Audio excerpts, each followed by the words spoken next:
니네 업종의 평균 비용은 이 정도고. 반말하지 말고 여러분의 업종이라고 하죠. 아, 알았어요.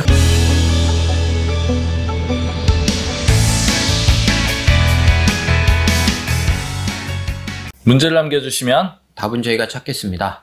일단 한 해가 이제 마무리되고 있고 그러면서 이제 결산을 즉 가결산을 요청하시는 업체들이 종종 있어요. 이제 이유를 봤더니 나 도대체 내년에 세금 얼마나 내야 될지 미리 좀 계산을 좀 해달라. 네네네. 올해 이익이 얼마나 났는지 좀 보고 싶다. 뭐 이런 이유들이신데 일단 오늘 드릴 얘기도 이제 그 개념에서 출발한 내용입니다. 일단 보통 이제 개인 사업자를 기준으로 했을 때 원칙은 매출이 발생을 하면 거기에서 뭐 각종 매입 원가를 빼고 그 다음에 뭐 각종 비용을 공제한 다음에 남는 이익에 대해서 이제 세금을 내는 거잖아요. 그런데 이제 오늘 예를 드릴 태양광 사업자 이런 분들은 사실 뭐 비용이랄 게 특별히 없거든요. 그렇죠. 설치만 해놓으면 거의 끝나죠. 그러다 보니까 이익이 많아가지고 세금 걱정을 많이 하는 개인분들이 많으신데 네. 이분들에게 조금 희소식이 되지 않을까. 희소식.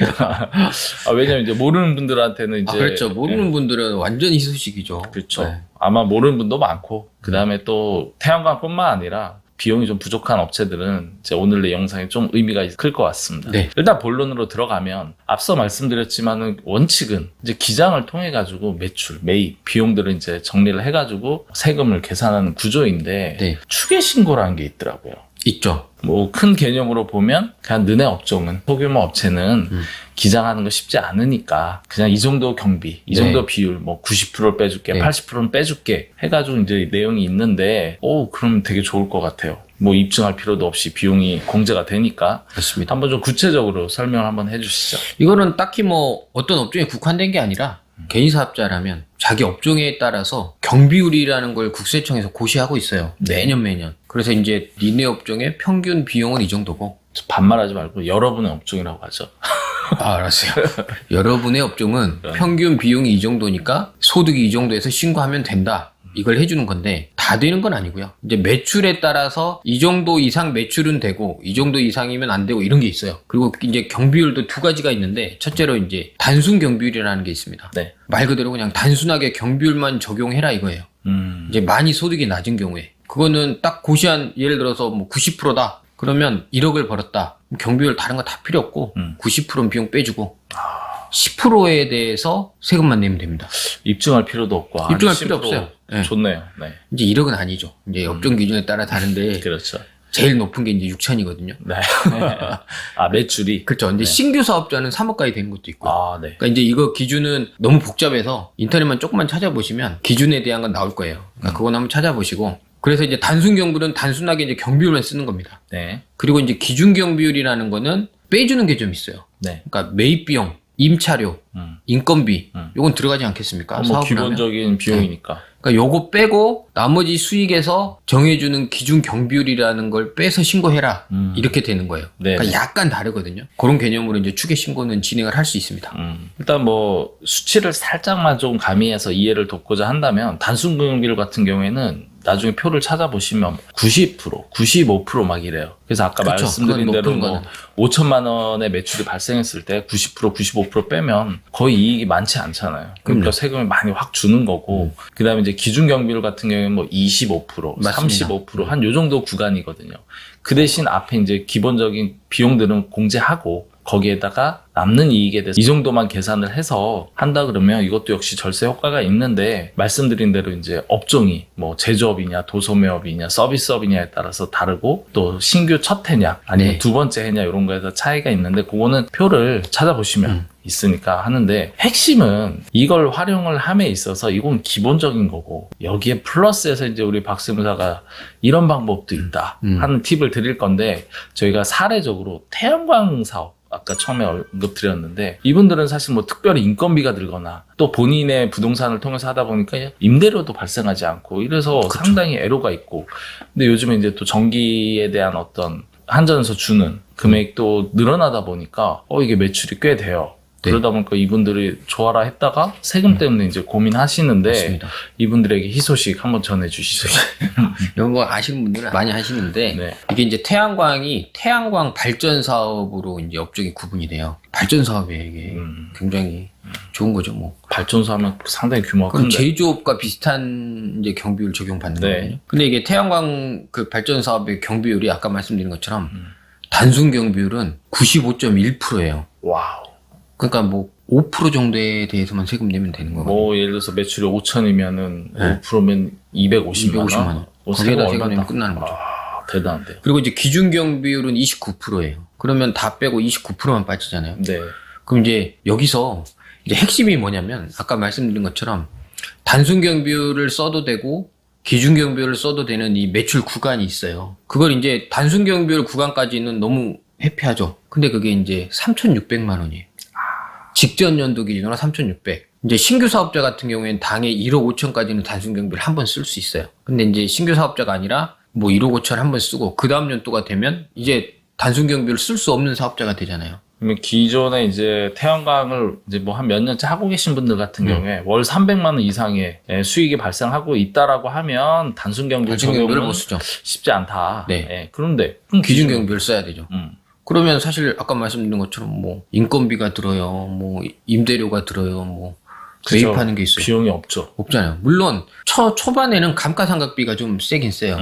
태양광 설비를 했기 때문에 그거에 대해 감가상각을 이제 해 나가긴 하는데 그래도 이제 이익이 나는 데들이 많거든요. 그러면 이런 데들은 사실은 비용이 없고 기준 경비를 쓰면 거의 뭐 한 70%에 대해서 세금 내야 되는 자, 거죠. 아까 기준 경비리 29%. 29%만 네. 비용 공제 받으면 나머지 70%는 거의 이익이니까 1억 매출일 때 7천만 원에 대해서 세금 내라 그러면 많이 내야 되죠. 그렇죠. 너무 그걸로 끝나는 게 아니잖아요.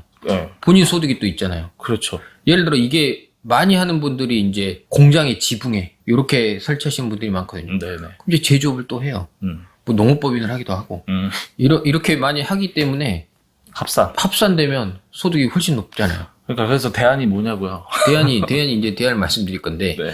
이제 아까 말씀드린 거에서 좀 더 깊게 들어가면 세법에서 정해놓은 게 기준 경비율로 세금을 계산을 했을 때 최대 이 정도는 넘지 못한다는 가이드라인을 주고 있어요. 네. 그게 이제 뭐냐면 단순 경비율의 몇 배 이상은 기준 경비율로 해도 소득을 잡을 수 없다.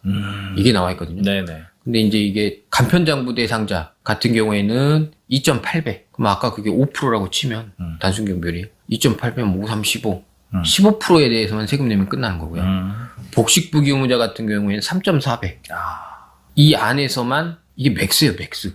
기준 경비율로 신고해도 이 이상으로는 소득이 잡히지 않아요. 일단 지금 내용을 정리해보면 상당한 이제 매력을 찾으실 수 있으셔야 되는데, 이제 본인이 이제 신규 사업자냐, 기존 사업자냐를 먼저 첫 번째 따져보시고, 그럼 이제 경비율이 나오겠죠. 본인 매출액에 따라서, 그럼 난 단순 경비율 적용이야, 기준 경비율 적용이야. 요걸 첫 번째 체크를 하시고, 그쵸. 두 번째는 이제 또 매출 기준에 따라서 복식부기 의무자인지 아닌지를 따져셔야지 이제 배수가 적용이 되는데 네. 요걸 잘 정리해서 하다 보면 아까 전에 그냥 심플하게 말씀드리면 태양광 사업 같은 경우에 한 1억 이상의 매출이 일어난다.